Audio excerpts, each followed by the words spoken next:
Hey everybody, this is Renae from The Space Between, and you are listening to The Space Between podcast, the show that lets you listen to how the fans feel about the music, the art behind over 30 years of the Dave Matthews Band. Stay tuned. Hey guys, it's Renae, and this is another episode of the Space Between podcast, the podcast where we talk about the fans of the Dave Matthews Band. So this band this year, 2024, is celebrating 33 years of making music. It was just yesterday that it was exactly 33 since the time they had their first performance. And so we'll talk about that here in just a little bit. But each episode, I bring to you a guest who, of course, is a fan of the Dave Matthews Band, and we bring them on so they could just tell us their journey with how they met the band and how it's inspired their lives. So today I have Steph on the show. Steph, thanks so much for being on The Space Between. Tell us who you are, where in the world do you live, and then what are your very first memories of finding out about this band that we love so much, the Dave Matthews Band? Hey, thanks. Thanks so much for having me on too. This is a treat. I'm so to finally meet you. Seen you at many shows. I'm so excited to hear your story. I know you guys, if you're listening to this, every story is amazing, but I'm so excited about hearing this one because this is proof that this community is making a difference. Not only just do we go to concerts, but we keep putting out that mission of spreading love. And so Steph is going to tell us how she's done that. But yeah, how did you meet this band? Okay, so my name is Stephanie Wohlfiel, and I live in beautiful Oceanside, California. And here with my husband, John. He didn't want to come on camera or be a part of this, but he's here. And together we have a great little life over here on the beach and love the Dave Matthews Band. Together we go to a ton of shows. But I first found Dave actually in 1995 at a Grateful Dead concert. No way. Yeah. So I think I went to 11 Jerry shows. I say Jerry shows because this was, the real Grateful Dead, I like to say. And it was really dusty out there. It was my birthday weekend, 1995, May 18th. And I went in early because I never go in early because I love the parking lot scene at the Dead shows. Oh, yeah. And here I go. I'm like, okay, walked in. I'm like, who in the heck is this guy? So it just started. I think he only played like 8 songs. And by the end of the 8 songs, I was hooked. I was like, wow, who is that guy? What's that guy's name? That sort of thing. Yeah, yeah. And then next day, same thing. So it was great. It was wonderful.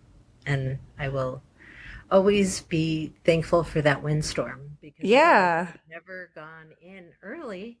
Right. Got to know him. I mean, I'm sure I would have heard of him later on. Sure. Not that early.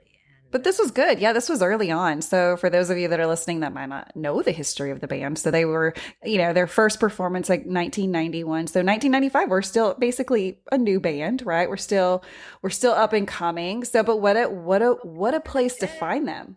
Yes. I mean, what a place to find them opening for the Dead. I mean, 2 amazing concerts and 2 bands that, at that time, maybe the Dave Matthews Band, didn't have the following that it does now, but the Dead sure did.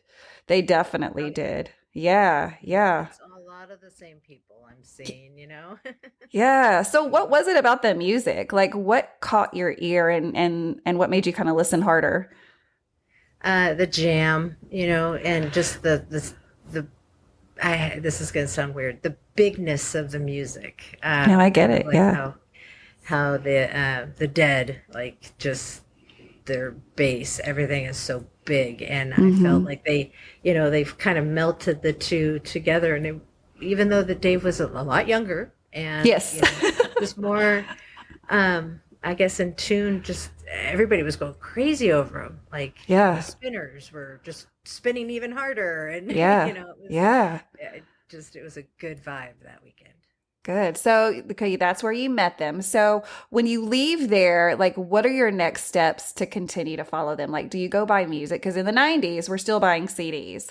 So, like, what does that look like? Do you go out and do you buy their music? Like, what were the next steps to your journey? I think I made a cassette tape. Ooh, yeah. Yes. But no, I probably made a CD. I'm just kidding. I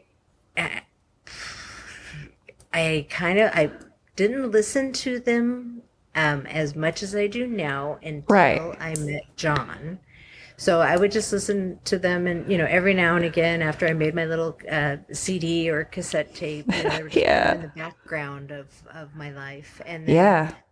fast forward to when I met John, and we're just he just loves to go to concerts, and so we started talking, and we're like, oh, let's go to country concerts. Oh, do you like Dave Matthews? Yeah, I like Dave Matthews. And then I told him about the whole thing about accidentally not running into him physically, but running into the Yeah. music. Yeah. And he's like, okay, well, we should go to Chula. And so that was like one of our first dates. Oh, wow. Wow. So is that Chula Vista?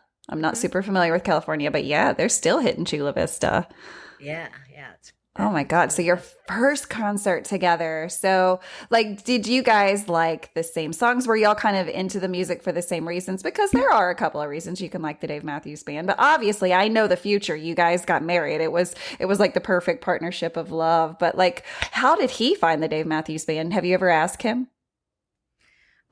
Again, just a huge concert goer. Yeah. In the 90s, he would, buy tickets and sell tickets and buy tickets and sell tickets. And Yeah. um, I just, again, we're like two little bees out there that like came together and both love live Yeah. music. And then when we got together, it was Yes. like, Absolutely. Yeah. So what yeah. year was Chula Vista? Oh, that probably would have been maybe 2012. I don't know. Fact check me on that one. I need to get my DMV hat Ooh, out. no, no, But no. I know. We can't know I want, everything. yeah, I want to say it was 2012 was because we got together. It was our first year, I believe. I don't know. Fact check me. He will. Yeah. Yeah, he'll come back in 5 minutes with like, no, no, no, no, that's wrong. That's okay though. So what is the Dave Matthews Band look like in your household now? Like we're fast forwarding many years. Obviously, the band is still on the road, still putting out music, still changing lives. Like, how does the Dave Matthews Band look like in your household? Is it still very present? Like, are you still looking to see them? What does it look like? Well, right now we just got back from Vegas, so we were Ah, lucky enough to, yes. yeah, to go to Vegas and hiccup with all of our friends. And then, I mean, there's little pieces of Dave all around this house. We have a whole collection of pictures on the wall. We've got posters in our bedroom. We've got the fire dancer and pretty much all over the house and little Yes. spots. We have lots of dinner parties. We actually do a space between dinner party between No Thanksgiving and way. Christmas. No We've got way. I space love that. between. Yeah. I love So that. So, do you have a lot of local friends that also dig the music? That's yeah, quite a amazing. few local friends. That's Quite a amazing. few. That's Yeah. really nice to have people that are close that, because, a lot of people, especially I would say Midwest people, there's just not a lot of cities around us that have, that Dave comes to. Not that that kind of dictates where the fans are, but it does kind of look that way for the most part. But, I live in an area where there are not a lot of fans around me. So for people that do have close friends in their city that they can come over and have dinner and talk about Dave, like I'm always so envious of that story. Like, oh, that would be so much fun. Yes, yes, we do. We get together quite a bit. We're like the SoCal crew, pretty much, people Oh from, yeah. yeah, like Los Angeles, Orange County, and then San Diego. I mean, I could start a small list for you. Yes. We Yes. we have little parties on the beach here in Oh wow. Oceanside. Yeah, we've got that Wow. cottage, and so we do have Dave Matthew dance parties. Oh, that's amazing. Well, if I'm ever in California, I'm gonna text you. I've got your number now. I'm gonna be like, hey, we need to have a Dave dance If you ever party. are in California, we'll have a Dave Matthews Okay, party. damn, I'm on my way. Yeah, So lots let's of talk Dave fans about in there. oh yeah. Oh my God. And there's a lot of fans in California. I know that, California is one of those states that I feel like the band doesn't come to California as much as it does East Coast. Of course it doesn't. I mean, California is a very large state, and I think that most states, get one or two runs, but often California will get three cities, if not more. And I would say that they come to California every year, right? Like, I mean, you guys get the band every Well, this year. year they're not, and we're super Oh, upset about that. Yeah, they're we not have hitting one city? one, not one. Yeah, no California love No. whatsoever. Well, I mean, who knows the reasons, right? Who knows the reasons? Because I never know, like, as a fan, like, who is making their schedule? Like, is that a red light entertainment thing? Like, or whatever it is, red light, whatever. Like, are they doing it? Is the band doing it? Is it a shared thing? Like, I've always been interested in knowing more of like behind the scenes of how they pick their places based on year to year. Is it just different contracts with different like Live Nation play? I don't know, but I think that would be super interesting to dig into. We need to sit down with anybody. If you're listening and call me. I want to know. So let's talk about Dave. Yeah, let's talk about your Dave in your household. And I know that you have started some things as a fan. So I kind of want to rewind time and see, like, how did you come up with the ideas that you did? And then how did you turn that into what it is now? You're talking about the stuff that I do down in Mexico with I the do. I want to talk about Mexico. Since we just went through Mexico, I think that's on the tip of everyone's tongues. But if not, if you're listening to this, Dave and Tim do go to Mexico. Well, they have been doing it once a year for a couple of years. Who knows if that will continue? We don't know the future. But yeah, Dave and Tim is usually in February, Cancun, Mexico. Obviously that's something that you and your husband like to go to. Yeah, we did miss it this year because I'm hitting Europe with Suzanne, so I Oh, had to stay wow. Oh, home. Yeah. yeah. But in years past, the last 5 years, or 6 years, um, was going down. So the first year, gosh, what happened? I ended up hooking up with a guy just on the Facebook site, and I brought a few. What I'm talking about is the KKIS, Keep Kids in School. It's a charity down in the Cozumel or Cancun, Cozumel area, that kind of whole region Hmm. of Mexico, and we have been giving to them for the last 6 years. For me, I didn't go this year, so I don't know what happened, but Yeah. I'll start at the beginning. So I was texting with the guy saying, "Oh yeah, we should do something for the school down there," and we ended up bringing just a few things. I want to say it was probably like 10 or 12 things. Was like the first year was like some Crayolas and some pencils and things like that, and then he took those down to a little tiny a school in Tulum the next day, like Uh-huh. after the concerts were all done, and he took a picture and he sent it to me, and I was like, "Oh, there's my Crayolas, yay!" It was so, Yeah. touched my heart. And then the next year, I was like, "Okay, are we going to do this again?" And he was like, "There's no way I can go." He had some family issues, some problems, and he couldn't make it. And he goes, "But you should take it on." And I was like, "Oh God, how am I going to do this?" So I did. And so I just set up a little box, and let me see. That year, I don't think I brought Flat Dave that year. I think the first year it was just on the website, just on the Facebook site, I mean. Yeah. And yeah, that Stephanie is collecting for KKIS, and bring your school supplies, and you'll get a, bracelet, I think is what it was, or a chip clip, or whatever my giveaway was that year. Right. So I did that, and each year it would just grow by leaps and bounds. And I can send you the pictures in Yes. order if you I'd want love to to, see those. Yes, I Yeah. would. So it started with like 11 items, Uh-huh. and it ended up probably the last year that I did it with Jen. She helped me set it up. We probably had like over 100 items. Oh, Like it wow. was a lot, yeah, and it got to be a Wow. lot of work for me. That little box with Oh, the yeah. pieces really, really got worked, and having John help me bring all that stuff in nightly. I'd go down to the pool each day and bring all that stuff back, and it was a labor of love, and it was an Yes. excuse and a reason to go down. I was like, "I'm going to go Yes. down because of KKIS," so Yes. I worked that angle for a couple of years, and it worked. Yeah, it And did. and then one year, I think it was the year actually that I ended up going alone. John couldn't go; he had to work, and I want to say that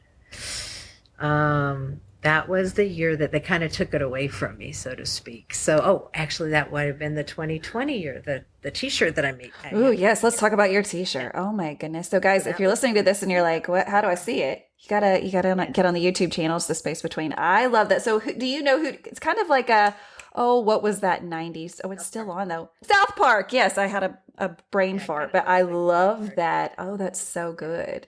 Do you know who designed that?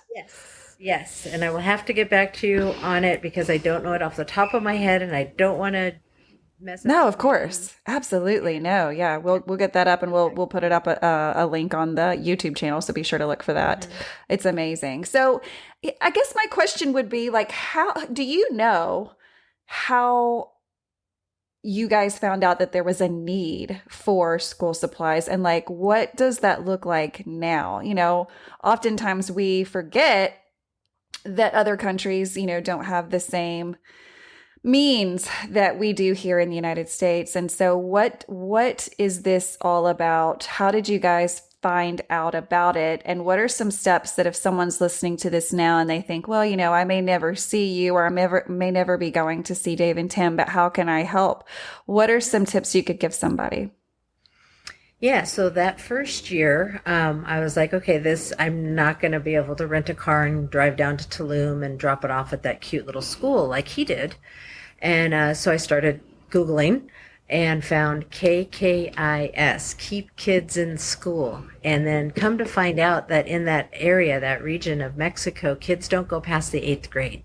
Like they don't. They usually go to work with their parents or for their parents or, they need to start bringing money in. So the education system down there is very, very flawed and it's very sad. So with the KKIS, and with actually this t-shirt that I'm wearing right now, we did a foundation, I think I called it DMB Family Mexico Vacation or something like that. To find it online. Yeah. But we raised over $6,000 over the years. And with the biggest year being this t-shirt, if you bought a t-shirt, then all the proceeds would go to that. So, oh, wow.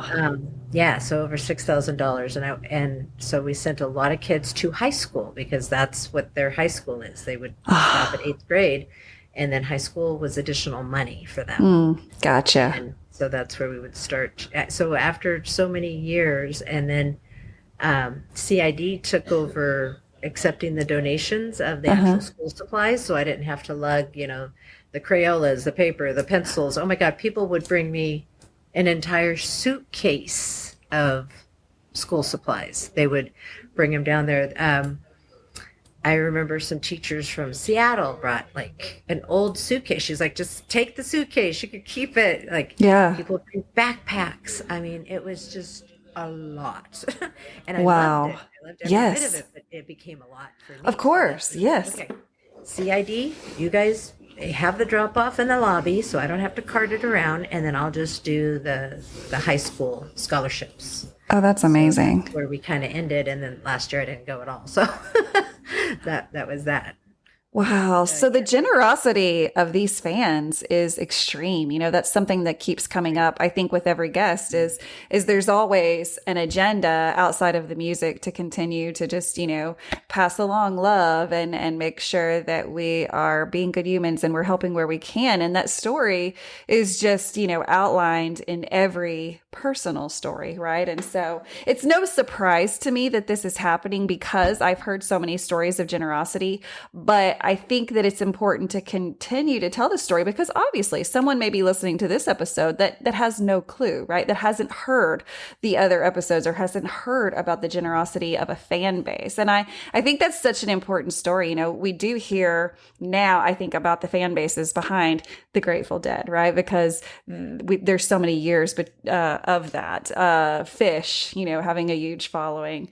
And I don't know in general if people are really aware of the fan base behind the Dave Matthews Bands. What is your thought on that? Like, do you know people that, of course, maybe not are fans, but are surprised by the following of this band?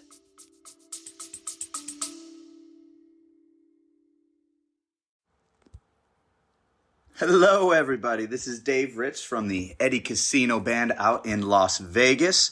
We're really excited to get this journey going, celebrating our music, our original music, on all platforms. We just released our first single over Labor Day weekend called Eddie Casino. If you're looking for new music, look out for our next single coming out to Spotify, YouTube, Instagram, Apple Music.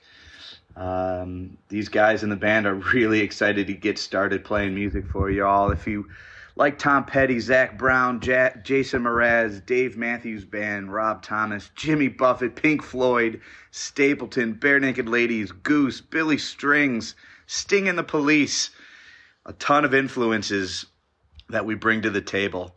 Hope you enjoy our music and look forward to seeing you soon live on stage.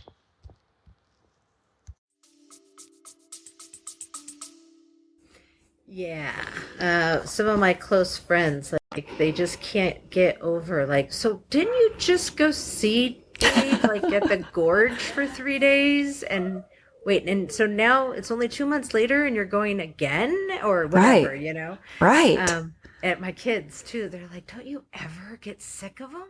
Right. Like, no. We Yeah, have- yeah, no, I think but it's such an unheard of concept, I think, for most, because with a lot of artists, you go to a show, you may get the same thing night after night. Well, it's just not that way with the Dave Matthews Band. But then also, because they've been around for so many years, there's just a lot of content, right? Like, they have a huge catalog of songs and performances. And so, if someone enjoys digging into the music and the history behind a band, there's so much information to dive into. And I think that that's something that's really cool about this band is, just learning the history of it. But then again, obviously the fan base around it, it's unheard of. I meet people all of the time that are number one, confused with the fact that the Dave Matthews Band is even still making music, right? Like, they're like, you mean the band from like the 90s, the early 2000s? I'm like,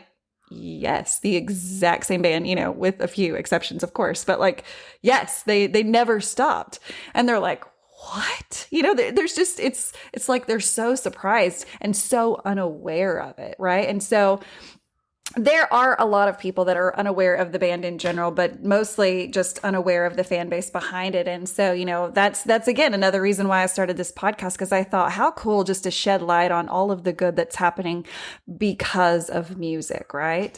I'm a big believer that music is a powerful tool used by so many, but I think that a lot of people don't realize the full potential, the full power behind music and what it's doing for people, just, outside of just being happy, but like so many different emotions and then again, just building communities around music and building friendships. And that turns into groups of people who are doing amazing things just like you and countless others, just to be good humans and to spread the word of love. So, I can't thank you enough and your family enough for doing that, for keeping the story alive. And I know that that's something that you guys are going to continue to do. I don't think that just, based on your little bit of the story that I've got to hear, I don't think you're about to fall off the bandwagon. And I mean that in the most literal form, the bandwagon, right? Yeah, The bandwagon, right? That's the first time I think I've ever used that word, and it was just like so appropriate, right? Like, yay, finally! It took 44 years to find a place for that word. So let's talk about Europe, because that's the next big thing, right? Like, and this episode is going to air in April, so that is everything everyone's going to be talking about. So give us the lowdown. Have you ever seen the band in Europe before? No, I have not. I've been to Europe. I've never been to Italy, which is one of the reasons, why. Yeah, so I'm starting in Italy, jumping in with some girls on an Airbnb. Suzanne did it in 2019, so she's kind of the ringleader. Oh, Suzanne Swirl? Uh-huh. Oh, yay! I love her. She's great. So I'm going to meet up with them in Milan and do Florence, and then Suzanne and I are doing a side trip to Venice and then flying to London. Oh my gosh. And then doing London both shows and then doing Dublin. And then I'm flying out and then she's going to Paris. Oh my God. I know. Talk about a whirlwind. Oh my God. Are you just like on the edge of your seat excited though? Yeah, yeah. Actually, I have to put all this together. So I have all these confirmation emails, and I have to like put them into one You need a spot. spreadsheet for your Dave Matthews Band trips, right? I do. But I mean, what a great marriage of a trip. Like, not only do you get to see these amazing countries that you've never seen with like historical things, but also there are people that you know that are going to be there. You're going to run into Dave Matthews Band fans. It's going to be cool. And then the band is there, right? Like, it's the perfect time to go to Europe if you're going to go, you know. If you're gonna go, it's the perfect time to go. Yeah, you know, I joke. I was when I heard of, and I'll be honest, like I'm that fan that just like says I'm going everywhere, but then can go to two places for real. But like I want to go to everything. As soon as the Europe tour came out, or when the tickets went on sale through the warehouse, or we got the whatever we got through Ticketmaster that allowed us to get in a little bit earlier, I bought tickets for Dublin right away. And two, you know, and I had them and I was like, okay, well, I've got my tickets. Now all I have to do is plan. And I was like, you know, Renae, what the fuck are you doing? You know, like you can't just take off and go to Europe. I have kids who are in school and a job that's not going to let me off. Like, what am I doing? But like, there's always that secret hope, like, well, I have tickets. So I cannot wait to watch everyone's journey that's headed. I know that we are going to, because of people like Suzanne, that is always so great to, record, stream to Couch Tour, which I never want to say that she always does, because I never want to put that pressure on her that is her job, because it is not. And I want her to enjoy the concert. But if she enjoys doing it, I'm so thankful that she does do the Couch Tour. I was just talking a few days ago with someone that because of the time difference, you know, us that are back in the States are almost going to be watching it at an awkward time. But is there an awkward time for Dave? I don't know. I don't think there is. I don't know. I don't know. We're going to be just watching it like at work. It's really early for South Africa. So. Oh, yeah. Yeah. We'll all be watching the Dave concert at work while we drink our coffee. And, you know, we'll see how much we can get away with at work, right? We'll be watching Dave all day. So you sacrificed, of course, Mexico, but Mexico is a beautiful, yeah, I've only been once. I don't know if I'll ever go again. Like, I never know what I'm going to do, but I definitely recommend. I think that's a great way to dig into some members of the band, just to, you know, I think it's good to remove people from the whole band. That way you can really just kind of go, oh my God, I forgot that he's that fucking good, right? Like, cause Dave playing the guitar can sometimes be very hard to like hear between his voice and everyone else that's, you know, jamming out on stage. So Dave and Tim gave me such a good opportunity to really kind of hear Dave again in his musical abilities outside of vocal, and then of course this is my phone. Yeah, I knew that Tim. It happens. It's real. It's real. Tim, you know, Tim is just. He's a fucking beast. Like, he knows that guitar, like he knows his hands, and it's just an extension of his body. He's so good. But yeah, Mexico's amazing. Europe will be amazing. I can't wait. I hope that you'll come back and tell me all of the pros, whatever the cons are, because there are going to be cons in travel, right? Like, there's no perfect trip. There's always air delays and you know, there's always issue with flights, but then hotels and I think it's important to collect this information just for the hopes that the next time they go to Europe, we're going to have some more information to build off of to help people with like, okay, if you want to go to Europe, here was my experience. It may not be yours, but here's some things to help you plan your trip. And so definitely come back and share all the fun with us. And so summer, of course, is right after Europe. Are there any plans for you? Or are you going to ride the Couch Tour for the summer? Yeah, I have to stick around. I have to work for a little Yeah, bit. So. That damn work just keeps getting in the way, doesn't it? Yeah. So I'm going to work for a little bit, but then we are hitting Gorge. for sure. Oh, 3 good. Good. Well, you are definitely closer. That is a closer venue for you guys than most people, right? Unless you live in Washington or Oregon or, but so yeah, and that's such a great one because you get 3 nights, right? So it's worth the bang for you to travel to. And so, yeah, I mean, that's another big shout out to the Couch Tour, how thankful we all are to have the ability to, if work is holding us back, like it all does, it does for everybody because we got to make money, right? Like at the end of the day, we've got all the things we have to pay for. And so it's nice to go, but I really wanted to go to that show and I can't be there, but I can watch it live in my jammies, in bed or wherever you may be. So thankful for the Couch Tour. Yeah, definitely. Yeah. Thank you, Suzanne. Yeah. All the people that stream to that. And if you're listening to this and you're like, what in the hell is the Couch Tour? Well, it is a group on Facebook that you can join. I think there's a few membership questions, but if you're wanting to be a member because you like the Dave Matthews Band, you're going to know the answers to these questions. And so you'll just put your answers in and someone will approve you. And then that group is going to give you the ability to watch, I would dare to say 99.9% of every show that the Dave Matthews Band does, whether that's a festival, or whether they're playing in Europe or in California, wherever it may be, there's someone there that's part of the Couch Tour that's streaming, kind of just donating their arm muscles for the greater good, I guess. And so we're so thankful for that group and all that they allow us. We can go to all the shows now, every single one of them. Yeah. Trying to stream. We'll see how it goes. Yeah, you never know. Yeah, we'll be railing it if I'm with Suzanne. Oh God, yes. I mean, that woman, she's like, she can get her way up there. She knows. But I mean, she's been to like 300 and something shows. I think if you do anything 300 and any times, you're going to know the ropes. You're going to know how it works. You're going to know the lingo. You're going to know all the things, right? And it really does help. And so she is a professional Dave Matthews Band concert goer. I will give her that. She's not getting paid for it, but so I guess if that's what makes you professional, then none of us are, but we want to be. We want to be. If only there were money in traveling for the Dave Matthews Band, right? Sign me up. Sign me up.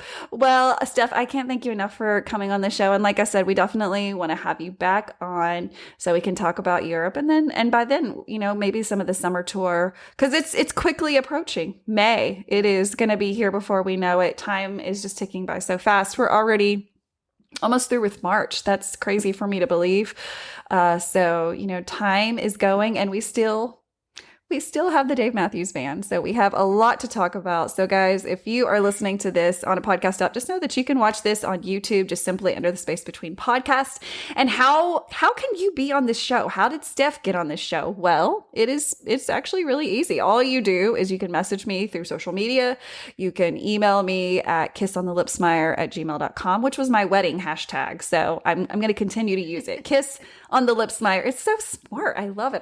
The $20 I paid for that hashtag, it just works. So kissonthelips.smire@gmail.com. You can email me and say, hey, I'd like to share my journey. But then also be sure to follow us on Facebook. It's under a group, The Space Between Podcast. Instagram, it's simply The Space Between _POD. And then TikTok. You don't want to miss that. That's where I just have way too much fun making Dave memes and Dave videos. And it's so much fun. So TikTok, it's just The Space Between Podcast. And so you can just reach out to me anyway and say, hey, I'd love to share my message, my journey, even if it's a negative one. There's not an experience that I don't want to talk about. I'd love a conversation with someone, not to debate, but I like different opinions. I think that that's what makes the world go round. And I always say, I don't want friends that think exactly like me. I want friends that think very differently than me, because that's kind of cool. That's like everybody's different. So definitely reach out to me. And Steph, thank you so much for being on the show today. Thank you. Thank you for having me. All right, guys. And in the meantime, be sure to check back to see who's coming up on the next episode. In the meantime, guys, peace, love, and Dave Matthews Band.